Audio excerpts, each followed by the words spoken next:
Ayan guys, good morning. Yan, for today's video tatry kong maging isang Lalamove rider. Titignan ko kung magkano ba at paano ba ang ginagawa ng isang Lalamove rider at magkano ba ang kikitain sa pagiging isang Lalamove rider.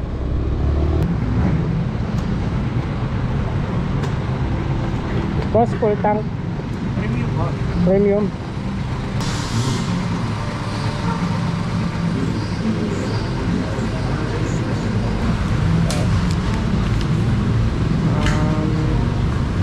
$230. Okay, $230 tinagas natin full tank. So, saan kaya tayo tatambay nito? So yan guys, nandito ako sa may Sindalan. So may nakita akong order dito. Dito lang sa may Maligaya, San Fernando. Dito lang yata yun sa may Sindalan. So di-deliver siya sa may Pilar Village. Kaso kanina pa to 5 bags of ice po, yung tig 20 pesos. Paano kaya to? Baka pagdating ko dun, tunaw na yung yelo. Sige, subukan ko to. Parang nakaka-excite. 5 bags, gano'n? Basta kaya dito sa motor ko? Sige, try natin. Ano ba yan? Ito na lang. Pwede kaya to? Okay. So yan guys, naka isang pick up na ako. Bali ang pinadeliver yelo. So sa init ba naman ng panahon na yan, pagdating ko doon di ko alam kung tunaw na to. Ano ba yan? Tapos traffic ka pa, di wow. So yan guys, basa na agad tong motor ko.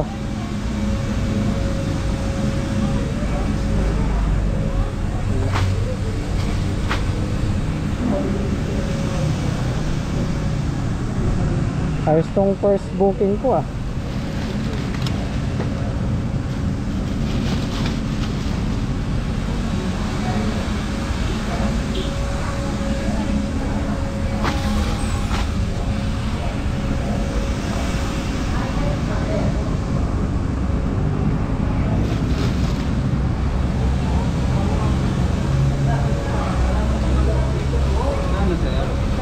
$76 yata.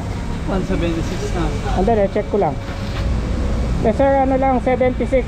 Nabigyan pa tayo ng tip na 20 pesos guys. So ayan, hanap ulit tayo ng second booking natin. So tapos order arrive na. So okay.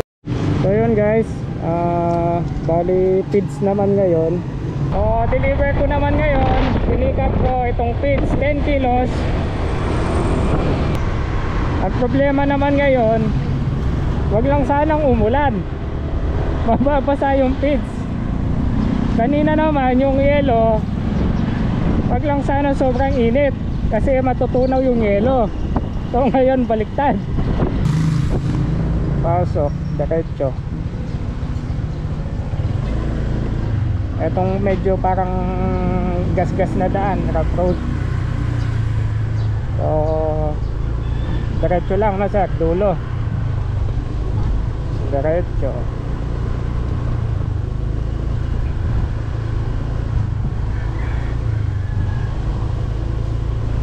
CCTV. Yes sir. Sige po. Thank you. May aso, di kaya ako abulin nito.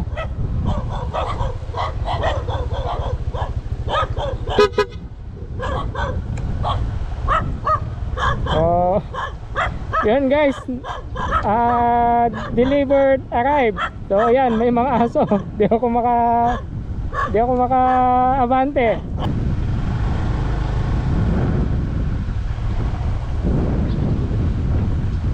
Ano ba ito napuntahan ko?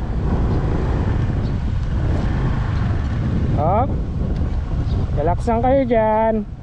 Hindi nyo pa po. Sir, picturean ko lang na. Okay. Okay na po. Okay, thank you. So yun, na-deliver ko na yung pangalawa. So tingnan nyo naman. Saan ako napunta? Mabuti na lang may dumating at umalis na yung mga aso. So yan, nakakuha ko ulit ng pangatlo. So sa may ano siya, sa may house land.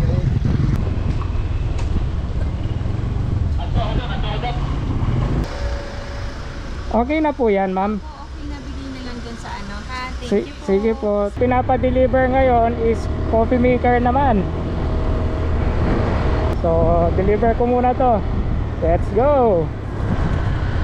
Kaya kunin ko lang yung ID. Follow mo ako, sir. Nel Cunanan. Nel Cunanan, sir. Facebook page. Sige, sir. Ano niya? Page niya? Nel Cunanan. May sticker ka, sir? Sticker? Wala pa. Ayan. Start pa lang, sir. Malay bago pa natin. lang, Oo, malay. malay natin. Follow mo ako, boss. Makikita ka sa vlog ko. Sige. Sige. Alisin na lang ng helmet, sir. Oh, Sige. Thank you. So yan guys, bali na-deliver ko na yung pangatlo. Medyo natututo na ako So hintay lang ako ng isa pa. So yun, nakakuha ko ng isang. Last na lang to. Tapos uwi na ako sa may De La Paz. Atid ko sa may Plaridel Street, Angeles, Pampanga.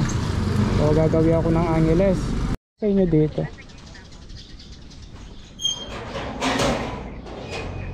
Ayun. Abante ko lang po, ma'am. Ito po. So yan guys. Ito ko naman. Yan naman. Meron kang tali? Okay ha po.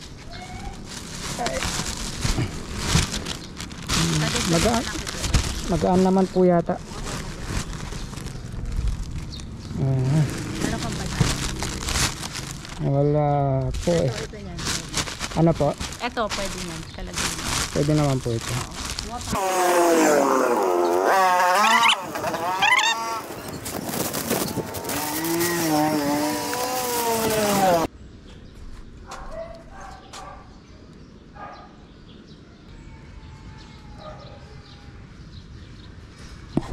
So let's go. Last ko na lang deliver to. Malaki-laki tong pinadeliver sa may Angeles. Sa pagiging isang Lalamove rider, sa mga delivery rider, so madami ka palang may experience. Tulad kanina, unang kuha ko yellow, tapos feeds. Ngayon mga gown. Yung isa pala coffee maker. Bali ayan sana wag malaglag. Mga gown daw to, di-deliver ko dun sa may Plaridel Street. So after nun uwi na ako. Ayoko na. So wag lang sanang umulan, baka mabasa tong mga gown. Baka papaglabayin pa ako. So yan, nandito na ako sa may Plaridel Square. Hello. Nakarating na ako dito sa may Plaridel Street, Angeles. Pauwi na ako niyan. Kinuha ko lang to. Kinuha ko lang di-deliver ko yung mga gown. Baka hindi matuloy yung kasal, kaya di-deliver ko muna to. Sige. Ayun, pinicturean ko, sinend ko dun sa group chat. Sige na, kukontakin ko muna yung sige. Ayun, tumawag na si Mrs. Pinapauwi na ako. Ay.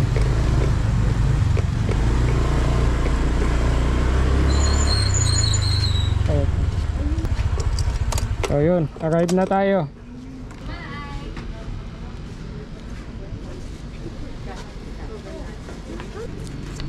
So yan, naka 100 pesos. Gutom na ako. Uwi na, ayoko na. So yan guys, papultang ko ulit dito. Kanina dito ko pinapultang. So pultang ko ulit. Dito natin malalaman kung magkano ba yung nakonsumo ko sa aking 4 na oras na biyahe. So yan, 65 pesos. So yun guys, 65 pesos ang nakonsumo ko sa aking 4 hours na pagbabiyahe. Naka 4 na bookings ako.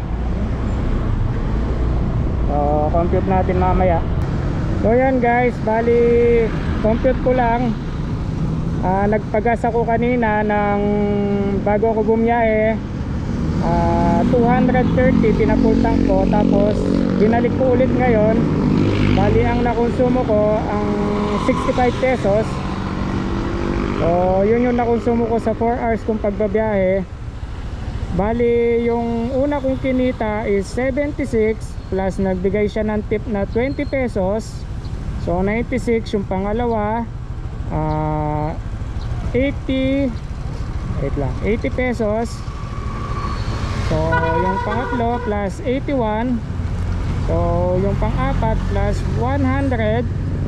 So ang kinita ko is 357. So babawas ko yung 65. So ayan guys, ang kinita ko sa 4 hours kong pagbabiyahe, sa 4 hours na naka-4 na bookings ako, bali 292. So nag-start ako nag-online ako ng 9 AM. Bali nag-offline ako ng 1 o'clock PM, bali 4 hours. So ganda ng experience, okay naman. So ito yung first time kong maging isang delivery rider. Kanina mainit yung panahon, ngayon makulimlim, buti na lang di ako inabutan ng ulan.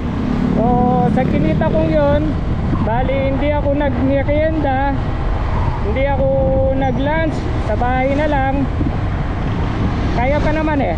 So may baon pa akong tubig. So experience ko na mahirap din palang maging isang delivery rider. Kaya saludo tayo sa mga iba't ibang delivery rider. Yan, tulad niyan, araw, tapos kukulimlim, biglang uulan. So ang ano mo dito, yung dapat malakas yung resistensya ng katawan. So yun guys, that's all. So pauwi na ako nito. At kung nagustuhan nyo tong vlog ko, don't forget to follow my Facebook page and subscribe to my YouTube channel. So see you guys on my next vlog. Thank you very much. Bye bye.